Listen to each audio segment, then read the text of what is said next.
talked to Ruth, and she was going to play it live for us. But she can't be in the final sharing, so we're just not going to do the final sing-along. We have 6 scripts, which is more than we've ever done in one show. So I think we have our hands full, as it is. So at this point, we're just not going to have a final sing-along this time.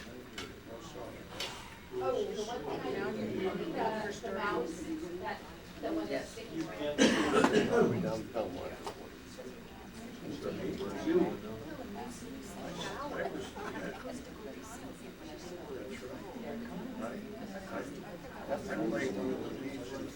Yeah. And that's, I write it as like a leading line in, it's only line out, here's the breaking line. When I had them, that's the same line as that. Yeah.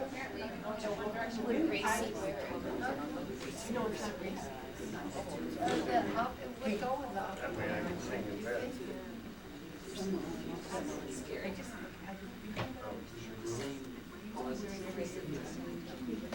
I'm going to leave the front lighting on for now. Let me ask. Well. Sherri, yes. What about this hat? I like your other one better. That's cute, but it just doesn't read properly. It looks like your hair. It looks like you have black hair with a bunch of flowers. Two angles. Okay. It's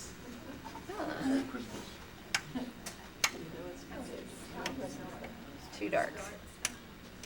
Way too dark. Do you have enough light to see if... I think that'll be all right. Okay. All right. Oop. All right.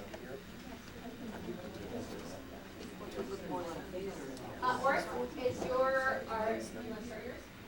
Oh my goodness. Okay. Okay, so what is the pre-show music? Yeah, let's just hear the pre-show music. Let me start my clock, my timer as well. Hold on 1 second. Yes. You started the front in the dark, so that's really easy to see it. Well, I'll worry about that. I haven't finished yet. I just mentioned it because you said you were going to film it, so.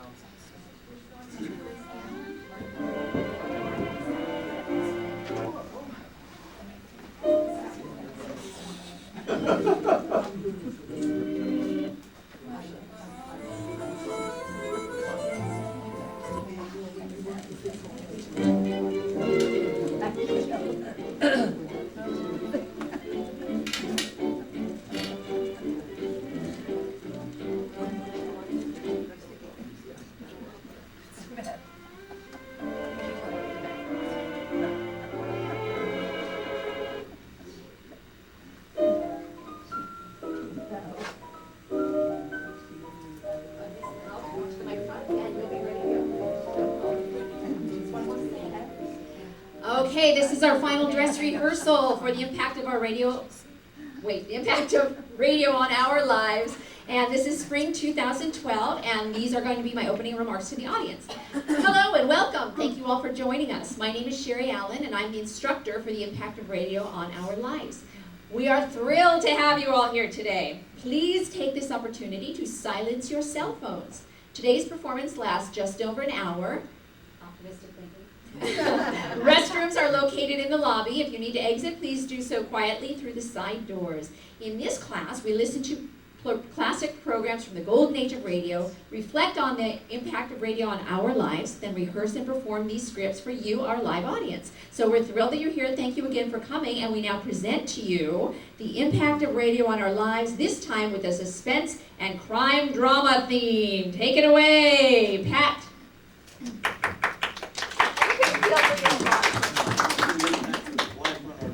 The golden age of radio lasted from the 1920s until the late 1950s, and even into the early 1960s.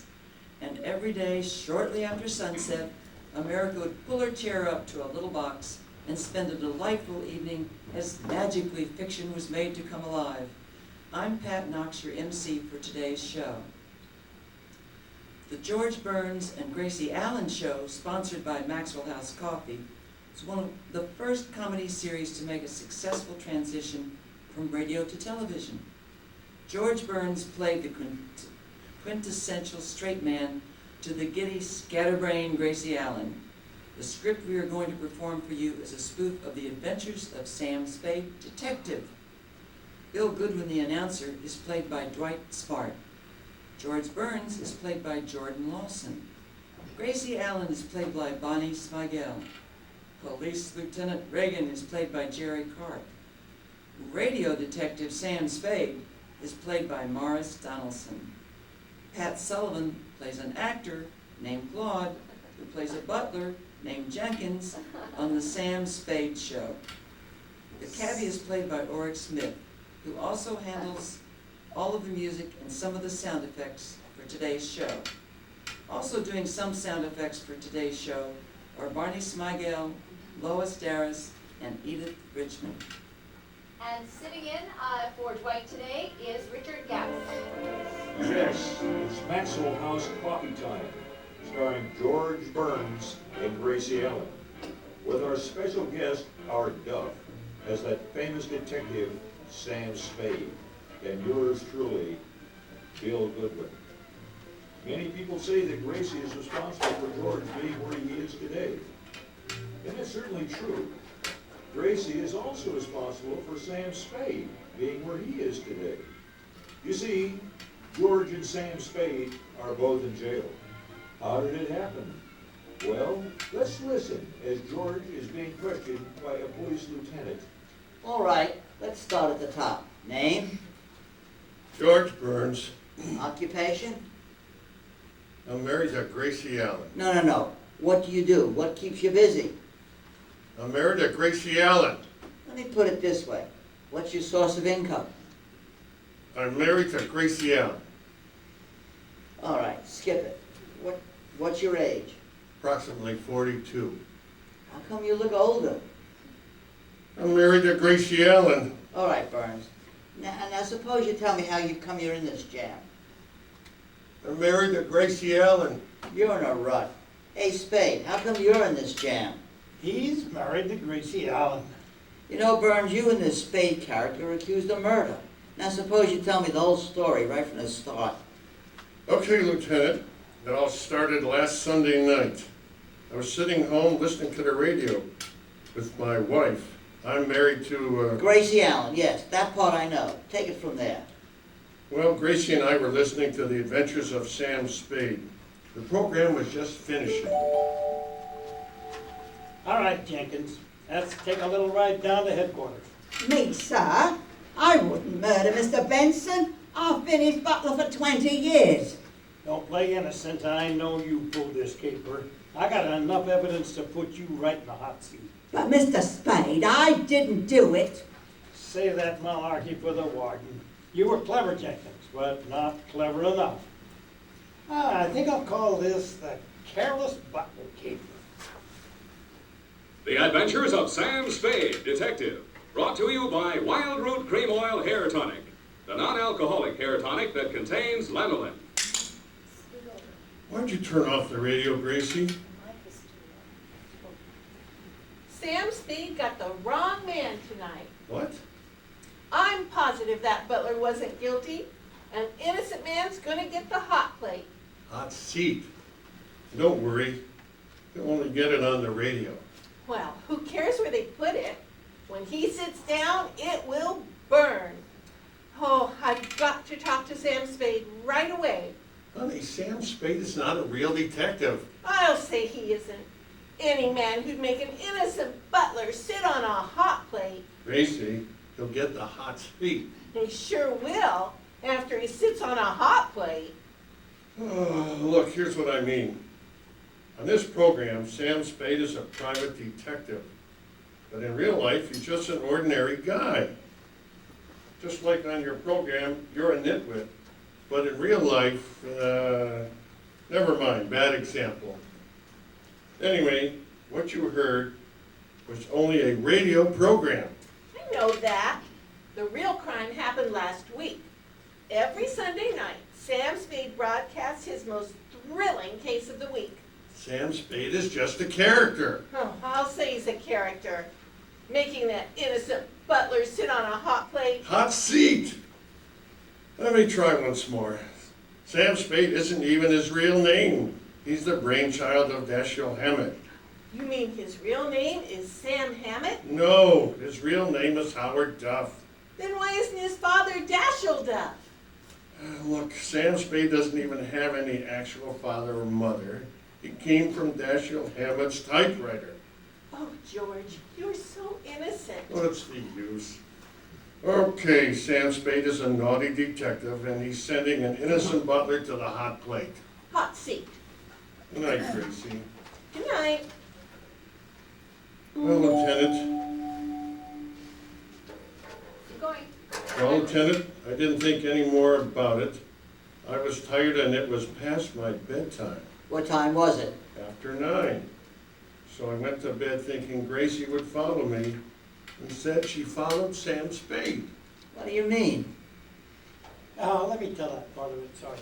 I'd finished my regular radio show and the actors hung around for a full session, you know, who stepped on whose lines.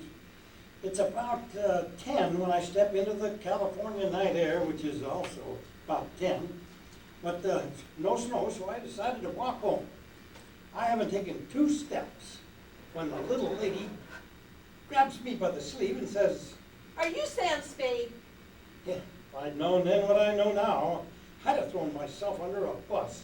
But I figure she's maybe a fan, so I answer, yeah, I'm Sam Spade. You've got the wrong man. The butler didn't do it. Huh? The butler didn't jerk that kipper. Jerk that kipper. You ain't that copper? Oh, you mean pull that caper? That's it. You sent an innocent man to jail. Lady, yeah, I think you're a little mixed up.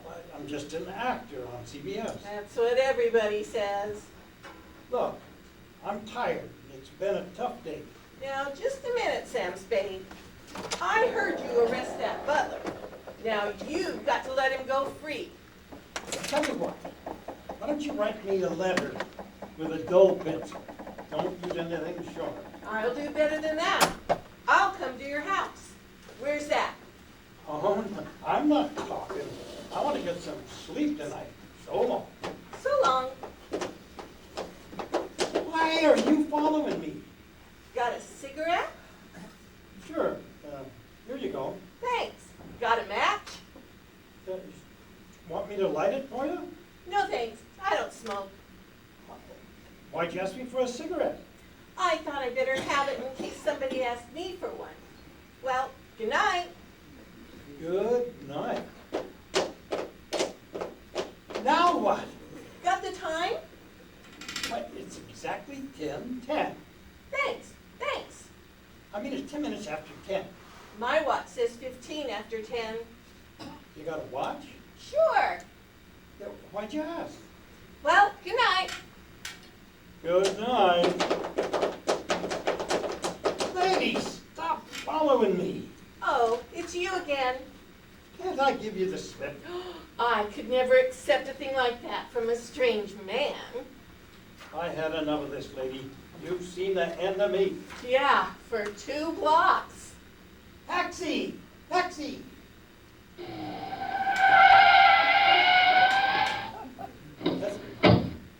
Let's get out of here, Cabby. Fast.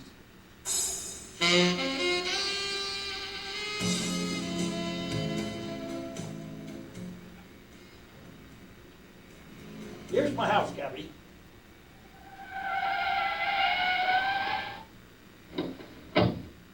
That was great driving, buddy. Here, keep the change, and good night. Good night. Oh, no. How did you get here? On the back of that cab. Who are you, anyway? I'm too smart to tell you who I am. If I did, you'd complain to my husband, George Burns. Oh, so you're Gracie Allen. How did you find out? I'm a detective. Oh, are you going to let the butler go? Look, Gracie, there's really no butler in prison, and I'm not really Sam Spade. You're not talking to a child. I'm older than I look. Okay, Gracie. I see there's no use arguing with a smart girl like you. I'll see that the butler gets out. Good night.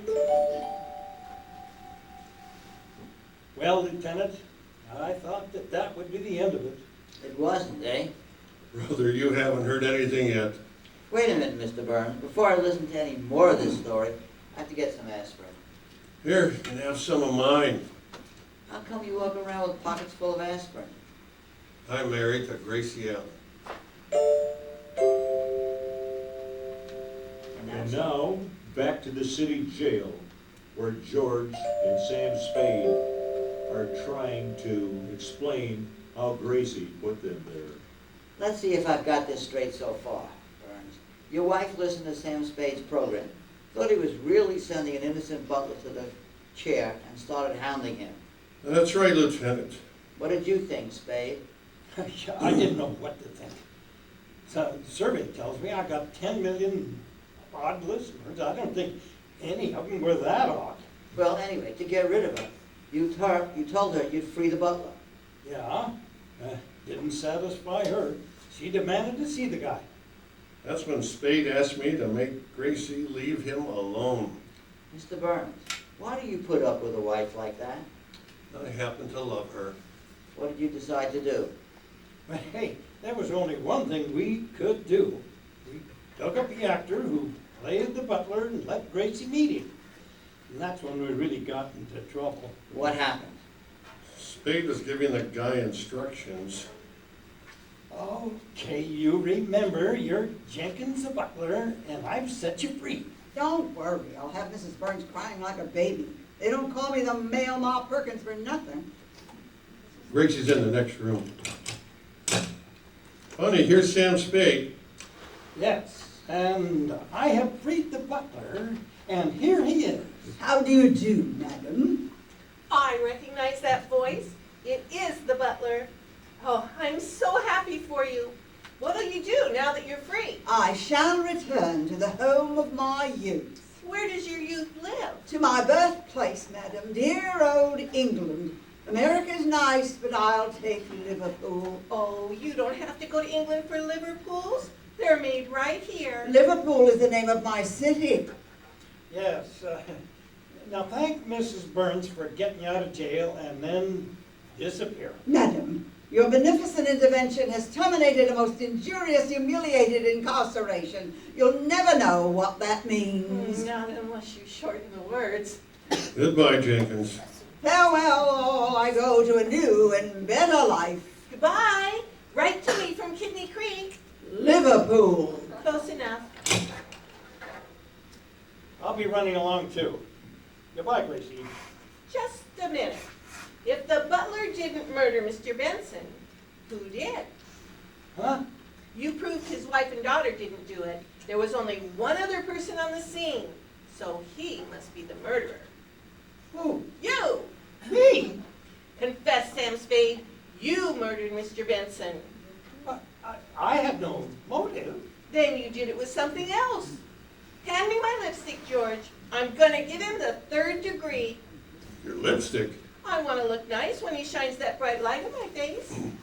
You're supposed to shine it in his face. Well, then give him the lipstick. I'm getting out of this madhouse. Goodbye. Spade ran out of that house like he saw a ghost, which was true because from then on, Gracie haunted him, trying to get him to confess. She disguised herself with a big hat and a veil and knocked at my door. Sam Spade, Yes? how do you do? I'm the wife of your sponsor. Now look. I understand you murdered a Mr. Benson. Now that's strictly forbidden in your contract. You look like Gracie Allen to me. Flattery will get you nowhere. Now, if you'd like to confess, perhaps we can get you off with life imprisonment. And when you get out, you could take over your program again. Gracie, I did not murder Mr. Benson. Now go away. But the next day, she was back, this time with another disguise. Sam Spade, Yes? I'm from Western Union. I have a telegram from President Truman. Dear Sam, confess, Any answer? Graham, beat it, go away. That's no way to talk to the president. Out, out! But the third day topped everything. She posed as a private detective. Sam Spade. I'm Sally Shovel. We're in the same racket, pal. I want to help you, buddy. So why not confess, Mac? You're a private eye? Also, ear, nose, and throat. Confess, Doc. You murdered Benson. Go away. That's when Spade came to see me again, looking much older. We hit on a brilliant scheme. We decided I should confess to the murder, and then George could pretend to take me down to City Hall to surrender, and Gracie'd forget the whole thing. But when I went to pick up Spade, Gracie called the police. That's where I come into the picture. When I got to the house, she said, Officer, there's a desperate criminal on his way over here to confess to a murder. As soon as he confesses, you can grab him. That must be him. you wait in the next room. He may be armed. He is. There's one hanging from each of his shoulders. Hello, where is everybody? Never mind. What's your name? Bill Goodwin. What did you do with the body? I took her home. What did you do then? I dumped her. She was dead, eh? Yep, that's when I took her home. You've done a terrible thing, young man. I'll send her some flowers tomorrow. You're a real lady killer. Well, sure. Tell me everything you did tonight. Well, I will not. Who are you, her father? No. In that case, I'll tell you. A fellow and I double dated. The four of us went out to dinner. I ordered 4 cups of Maxwell House coffee. I told the waiter to bring the others some too. I wanted them to taste the rich, mellow goodness of Maxwell House. It's America's favorite coffee. What happened then? Well, then the girl and I got into a fight. Aha, about what? She caught me drinking her Maxwell House coffee. But you already had 4 cups. When you taste that good to the last drop flavor, you just can't stop. Maxwell House is roasted to the peak of flavor perfection. Bill Goodwin. Officer, this is the wrong man. Sam Spade is the one you want. Sam Spade is in trouble? Gee, I was going to hire him to find someone for me. Who? Girl about 5'2", red hair, green eyes, terrific figure, drives a Cadillac convertible. When did you last see her? Who's seen her? I want Spade to find me a girl that looks like that. Well, so long. Well, there won't be any mistake this time. Officer, here comes my husband up the walk with the real murderer. Anyone can tell that guy's a criminal. Look at that low forehead. That's my husband. Oh, well, this time I want to hear the confession before I make the arrest. I'll just duck into this closet. Poor Mr. Spade. I hate to think of him sitting in the electric chair. With those long legs, he'll be so uncomfortable. Well, here he is, Gracie, ready to confess. Yes, I can hide the truth no longer. I killed Benson. Why did you do it, Mr. Spade? That man murdered my mother, ruined my father, tortured my sister, and robbed my brother. So it was nothing personal. No, I just didn't like him. How did it happen? Well, Benson was standing in the bar, and I just walked up to him and let him have 2 slugs, and he fell to the floor. Couldn't hold his liquor, huh? 2 slugs from a pistol. Now keep quiet and let the man confess. Yes, dear. I never gave him a chance. I shot him in cold blood, and as he lay on the floor, I pulled the trigger again and again, and the gun was empty. I stood over his body and laughed like the fiend that I am. I should be locked up for 20 years. Make it 30. Make that 40. Who are you? I'm Reagan from Homicide. I called him over to hear your confession. Okay, come on, Spade. Wait a minute, officer. Let me explain. Mr. Spade and I cooked this whole thing up together. An accomplice. I'll take you along too. I've never done anything wrong in my life. Of course not. He's the man who married me. All right, so I did one thing wrong. Come on, you two. Well, Lieutenant, that's the whole story. My apologies. You're free to go. Thanks. Come on, Sam, let's get out of here. You said it. By the way, Mr. Burns, your wife's waiting outside. Gracie? So long, George. I'm staying in jail. So long. Oh, hello, darling. Hello, Gracie. Let's go home. I can't, sweetheart. I've got something important to do. You got that big hat and the veil on again. Where are you going? Well, while you were in jail, I heard Ellery Queen on the radio, and he arrested the wrong man. Oh, no, not again. Join us next Thursday, where we'll be back with the Maxwell House Coffee Time, starring George Burns and Gracie Allen. Say goodnight, Gracie. Good night, Gracie.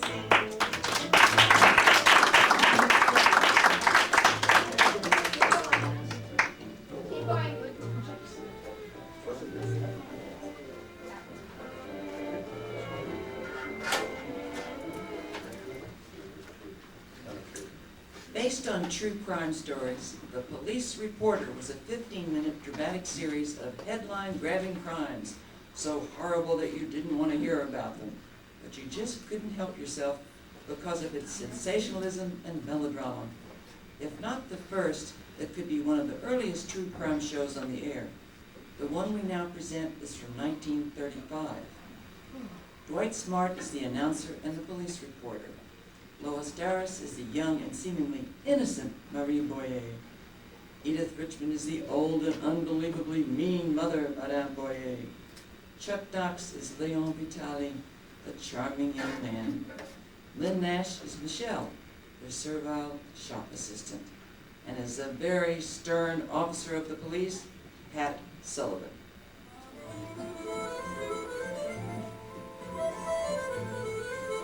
The Police Reporter brings you another true murder mystery, this time from France, the year 1874. On a lovely July day in the year 1874, Marie Boyer came home from a convent to stay with her widowed mother. At the start of their story, she has been home for about half an hour. You know, Mother, most of my life has been spent in the convent. Living in the outside world will seem so strange to me. You'll soon get used to it. Besides, I think you've wasted enough of your time cooped up in an institution. But what will I do all day? Well, there'll soon be plenty for both of us to do. I'm going to buy 2 little shops, side by side. A millinery store for you, and a little dairy shop for me. We are going to keep store, to be merchants. We must work if we expect to live. But, Mother, we know nothing about shopkeeping. I have a young man who is going to help us. A young businessman. Oh, you have already hired someone? Yes, my arrangement with this young man will be slightly different from employer and employee. I am going to marry him. No, Mother. And why not? Well, it's just a little unexpected, that is all. Well, you better get used to the idea, because in a very short time, you will have a stepfather. So, if you've got anything to say, say it now. I will probably know better what to say after I have met him. Well, he'll be here shortly. You said a young man, Mother. How young? 26. Do you think it wise to marry a man so much younger than yourself? Ah, what does it matter? We love each other. Besides, his sole experience is in shopkeeping. Is he nice, Mother? I think so. But don't forget, I'm the one who's marrying him, not you. Hello, may I come in? Enter, Léon! Enter! And there's a little bird finally been released from her cage. Oh, yes, Léon. Here she is. This is my daughter, Marie. Marie, this is the young man I spoke of, Léon Vitali. A lovely bird, if I may say so. You may not. If you have any compliment, I'll take some. Mother has just told me of your coming marriage. I see. And how would you like me to be a stepfather? Do you think I will do? Oh, yes, I think so. Quite nicely, too. I am glad. I have been a little nervous about meeting you. Nervous? Why? Stepdaughters and stepfathers seldom constitute a mutual admiration society. And I wanted you very much to like me. I do already. Now, are you happy? Eddie. Léon, what is this? It isn't necessary for you to make love to Marie. But I want her to like me. Huh? And she needn't. If I like you and want to marry you, that is sufficient. Oh, Mother, I believe you are jealous. Yeah? What if I am? It's nothing to laugh about. I didn't bring you from the convent to steal my husband from me. Oh, come now, Mother. Are you not going just a little too far? Well, I don't like it. I'm your mother, Marie, and your intended wife, Léon. I don't want either of you to forget it. You are making a mountain out of nothing. Marie and I are very pleased because we like each other. Then see to it that this liking doesn't turn to love. In spite of Madame Marie's warning, Lynne and Marie did fall in love. We find them now as settled shopkeepers. It is late in the afternoon. Marie and Leon are in the living room, back of the millinery shop. Marie, why must I keep hidden what is in my heart? Because it is wrong. You're still engaged to my mother. But I do not love her. It is you I love, and you I want. Oh, do not, Léon, do not make me any more unhappy than I am. You do care for me, don't you, Marie? Care for you? I love you, Léon. Love you more than I thought I was capable of loving any man. Then I will tell your mother that I cannot marry her. Don't, Léon, I am afraid. Afraid? Afraid of what? Mother, she will kill us if she finds out. Then we will run off together without letting her know. Oh, we cannot do that either. Where can we go? We have no money. Neither can we go on this way. Your mother will find us and find out about us. And then what? Yes, that would be even worse. We must do something. What, Léon? We must get rid of your mother permanently. Oh. No, Léon. No. Why not? You have told me 100 times that you ate there. I do. But not that other thing. We might get caught. We will not be caught. I have it all planned. No one will even suspect. I have often thought of doing it myself, but I've been held back by fear. Fear? Fear of what? Oh, the sight of blood makes me ill and faint. There will be no blood. I will strangle her with my scarf. Marie! Marie! Come here! She's calling me. Is it agreed then? Yes, but when? At the very first opportunity. Marie! Marie! All right, I am coming, Mother. Well, that is that. Oh, Michelle, are you in the shop? Yes, Monsieur. Come here. Yes, Monsieur Leon, what is it? How would you like the evening off? Oh, very much. You may have it then. Madame Voyer is leaving for the south, and I am taking air. You're going thither? She thinks I am, but I am not. I am going to fool her. I am going to play a big joke on her. Oh, no. Yes, but do not tell her. Oh, I won't. On my honor, I won't. What are you going to do? Well, I am going to take her to the railway station and make every preparation to go with her. But after half a minute before the train leaves, I will make an excuse to get off. Then before she realizes what has happened, she will be on airway without me.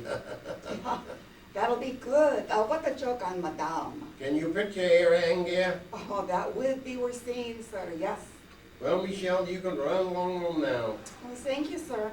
I'd love to see Madame's face when you fail to come back to the train. Good night, sir. Good night, Michelle. I will see you in the morning.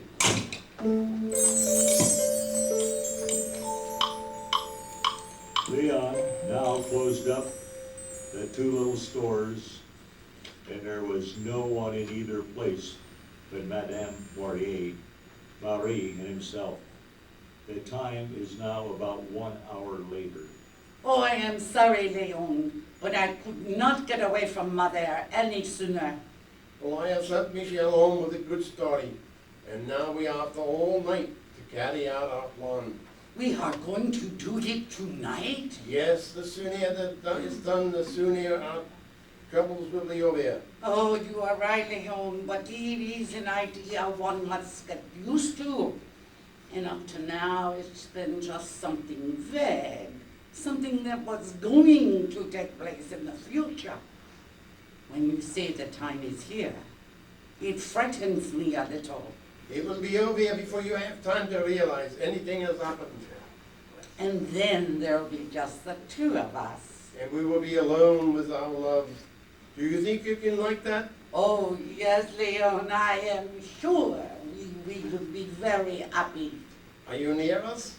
No, I am calm and determined. I try to convince myself I'm doing an awful thing, but I can't. It seems right and just that we should do this. Ah, so you're together again. I might have known it. Oh, what is the matter, Mother? Don't you think I know what's going on? I've eyes. Even if I've been sick, I can see the two of you are in love with each other. Well, what are you going to do about it? Throw you out. I want the power of attorney I've given you. You spent all my money, then you're going to. We will both leave in the morning. Not both. Just you. Marie is not of age, and I forbid her to go. Whether you forbid it or not, I refuse to be separated from Leon. I am going with Leon. So, he's turned your head too, has he? We love each other, if that is what you mean. Ha! What does he know of love? That scheming, petty, little thief! Madame! It's true. You came into my life. You made me think you cared for me. And you wanted to marry me. You never cared.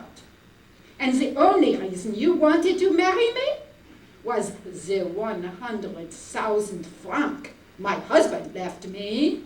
I will not permit you to insult me, madame. Ah, then get out. I don't want you here. Come, Marie, we will go. No, Marie stays here. She's not going with you. I am, Mother. I'm going with Leon. Oh, no, you're not. You let go of me. You cannot keep me here.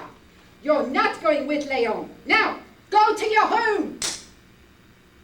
I will not let go of me. Help me, Leon. Take your hands off of here. Better my hands than your filthy paws.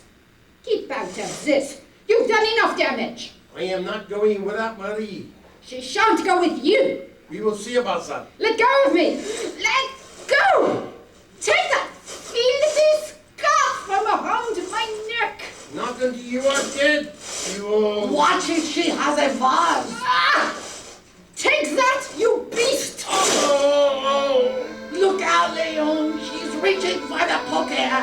Hold her, hold her. He's not man enough to hold me. I cannot hold him much longer. Give me that knife, Willie. Give it to me. Try to kill me, will you? Try to kill me? Here is a knife, here. Quickly. Let go of me, both of you. Let go of me. And next morning, everything was in order when the shops opened.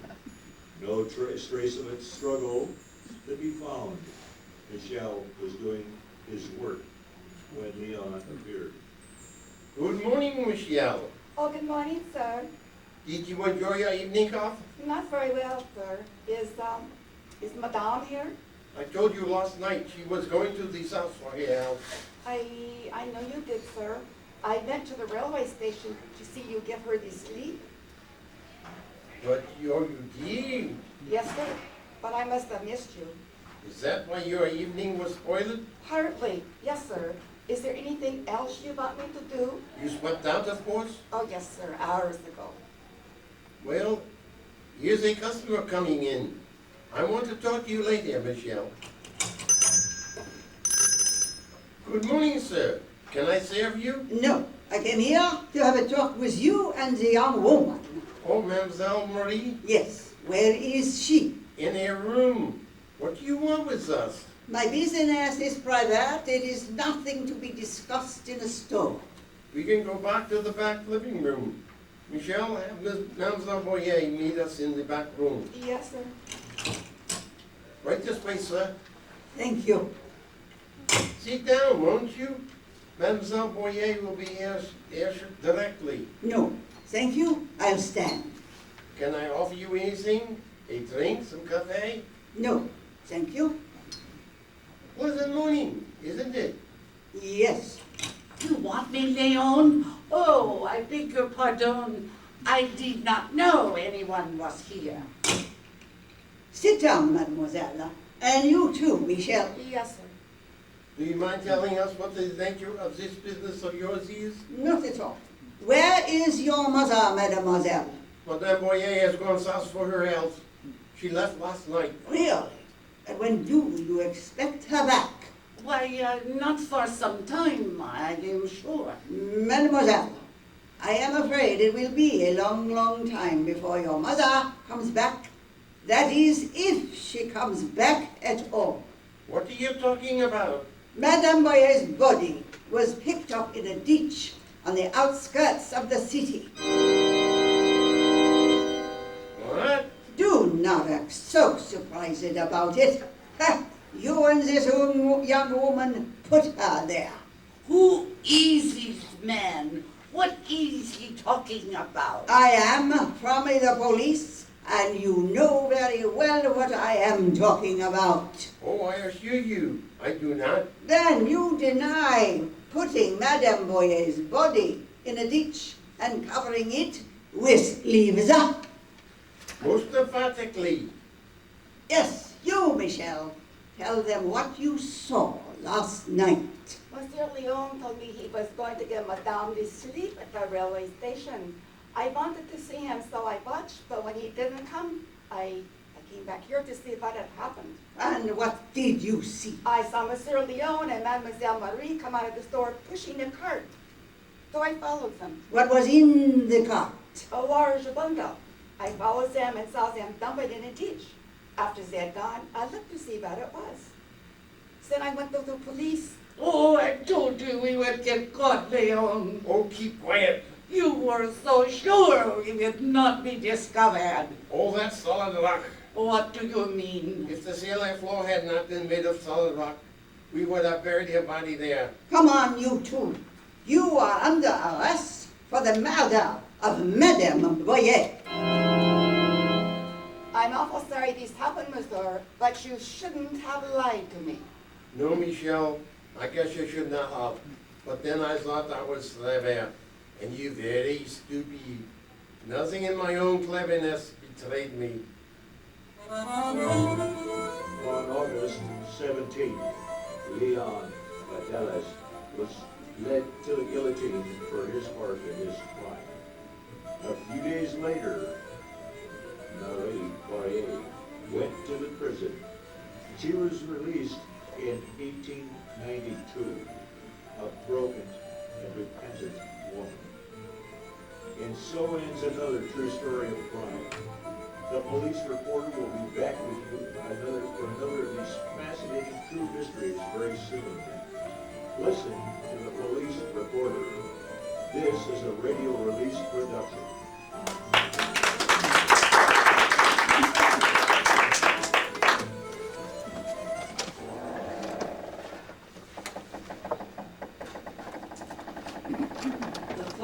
Yeast Hour was a variety show hosted by Rudy Valley during the Great Depression. It truly attempted to offer something for everyone, including dramatic or comedy sketches. We now present from 1933, Help Wanted. Take it away, Dwight. Tonight's dramatic sketch is an original radio play prepared for Fleischman's Yeast. The title of tonight's drama, Help Wanted. The players, Jeannie Herlihy as the operator. Jeannie Herlihy. Jeannie, okay, I'm sorry. Keep going. As the operator at the newspaper want-ad department. Sherri Carp as the boy, an all-American young man. Anita as the girl, an all-American young woman. Nee Howard as the pawnbroker. Kat DuFresne as the landlady. And as your host, yours truly, Richard Gause. Daily Star, one-head department. Yeah, I'll take your ad, mister. Go ahead. Yeah, I'll read it back to you. For sale, diamond solitaire, almost 2 carats, perfect sacrifice. 8338 Avenue. Yeah, it'll run tomorrow. What's your telephone number, please? Thank you. Oh, honey, here's the place, 833 8th Avenue. Oh, it's a pawn shop. Well, I guess it is. But you know, I know something about diamonds, and we're gonna get a real one for you. Now remember, we can't spend too much money. Aw, sweet, don't start that now. Come on in. All right. Yeah? Can I do something for you? Why, yes, I'd like to see that diamond advertised in the Star this morning. Oh, yeah, it's a great bargain, too. Wait, I got it right here. Well, is it set in a ring? Sure, maybe it just fits the young lady. Look, ain't it beautiful? Oh, it's lovely. Well, we'll try it on, hon. Oh, it's awfully exciting. Oh, look, it just fits. Well, I guess we're really engaged now. Well, we'll take it. How much is it? They'll say, I'm really going to give it away. $300. $300? Make it maybe $275. Well, I guess maybe you better look around some more. Oh, darling, you mustn't buy me this. It's too expensive. Well, you like it, don't you, hon? Oh, it's lovely, but... All right, $250. So? Well, I guess you'll have to wait a few minutes, though. You see, my bank's just a few blocks from here. It's all right. I'll walk over there with you. And for such a nice couple. Look, a little present. It's just the right size. Oh, wedding ring, too.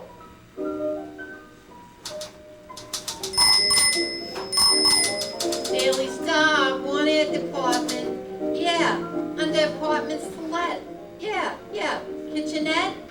Yeah, I'll read it back.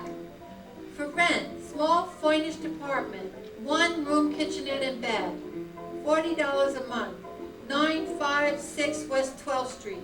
Yeah, that'll be just 60 cents for 1 insertion or $1.20 for 3 times. Well, how do you like the place, darling? Oh, it's nice. It isn't very big.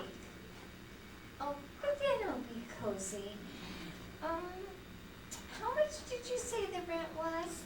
$40 a month in advance. Oh, it seems like a lot when we have to walk up 3 flights. Oh, but the exercise won't hurt us, dear.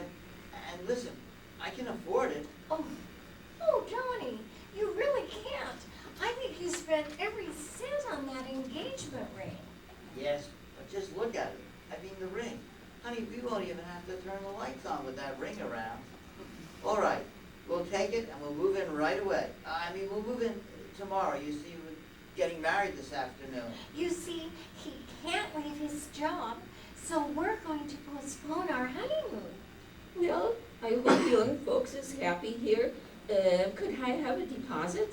Oh, sure. Here you are. Thank you. Well, now just look around all you want. But don't be late for your own wedding. I think it'll be all right, dear. Mm-hmm. 'Cause it'll be home. Just think, darling, our own home.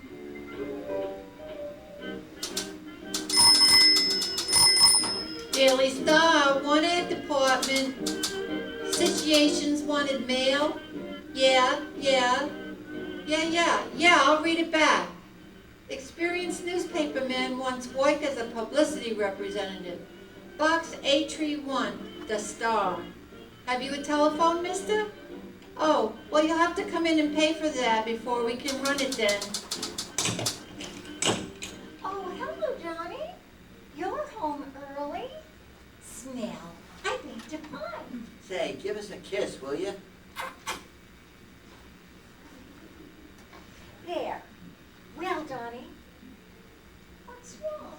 Well, can you stand a little bad news? What happened, Johnny?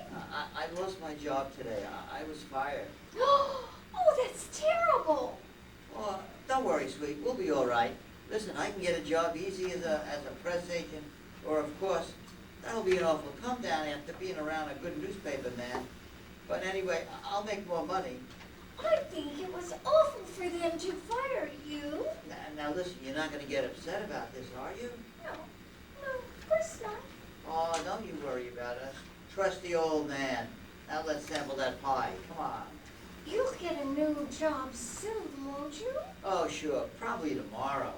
Because, well, never mind. It'll be all right. Daily Star, one ad department. What's that, lady? Oh, sure. We'll list under diamonds and jewelry for sale. Yeah. Okay, I'll read it back. For sale, diamond ring, value $300. What's your address? Oh, you don't want to give it? Listen, girlie, why don't you pawn that ring, and then just maybe, when times get better, you can get it back. Hey, sure, that's it. That's okay, sister. Bye. Daily Star, one ad department. Any luck today, Johnny? No. Oh, gosh, sweetheart. Do you realize I've been out of a job for 8 weeks? Oh, but you'll get one soon. I don't know. It's so discouraging. And then to lose a job just so my clothes were getting to wear out. I was going to get a new suit next payday. Well, you should have. Oh, we needed the money to live on. Donnie, tomorrow you're going to get a new suit, new hat, new shoes, new everything, and you're going to get that new job. Oh, sure. Sure I will. I mean it. Here's the money. Gosh, $100. Honey, where did you get it? Never mind. Darling, your ring. Where's your ring? What did you do with it? Oh, you didn't sell it. No, dear heart. It's just security for a temporary note. Oh, but you shouldn't have. You shouldn't have done that. It was you that shouldn't have, young man. Oh, you were so extravagant having that ring, buying that ring, but it'll be all right. Oh, but, I couldn't.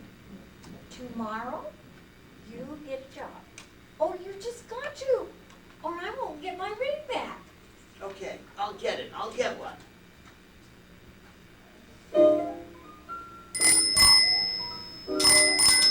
Daily Star, one ad department, rent a house? That would go under houses to rent. Oh, you mean you want to move into a house? I see. Yeah. I'll read it back. Wanted, small furnished home in suburbs. Rent must be reasonable. Yeah, that'll run tomorrow. Yes, sir. What's the address? Well, darling, how do you like living in the suburbs? Oh, the air is so clean and nice. Oh, it's grand, Donnie. Oh, I'll say it is, and it's grand to have a job again and a good paycheck. And oh, just when we really needed it. Mm-hmm. I'm not a bit worried now. Gosh, honey, if you hadn't hopped that ring and I hadn't gotten that new suit, I don't suppose I'd ever have had a chance for this job. You didn't fail me, Don. You got the job. I just had to. Now you have your ring back and we have this little home. Say, honey, in another year we'll be able to buy a place of our own, bigger than this. Well, we'll sort of have to be conservative from now on. Keep your voices up. You mean on account of him? How do you know it'll be a him?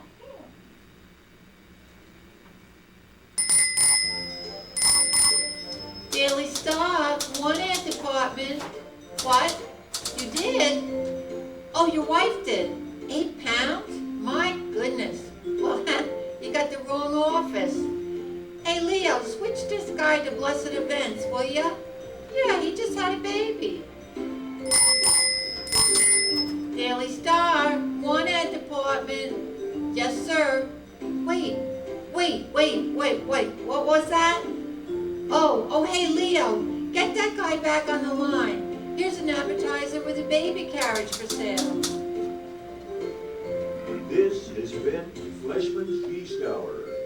Let's give a big round of applause to the cast of Help Wanted.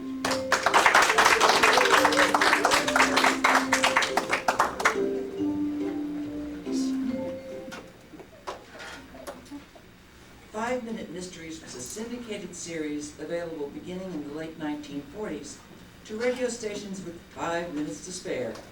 The format invited the listener to solve the mystery during the final commercial and test their judgment against the detective or cop on the case.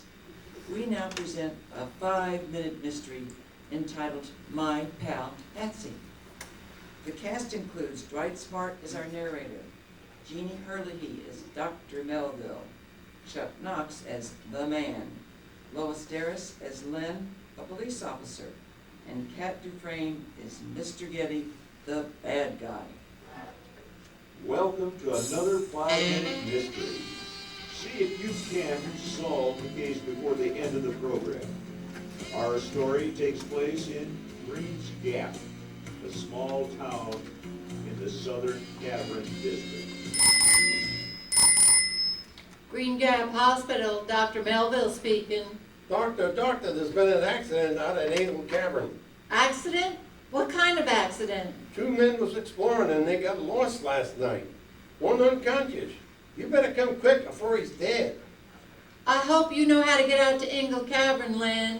With the job of being town constable and ambulance driver, I reckon I know all there is to know about this country. Ever been in the cavern, Lynne? One stop, Melville, when I was a boy.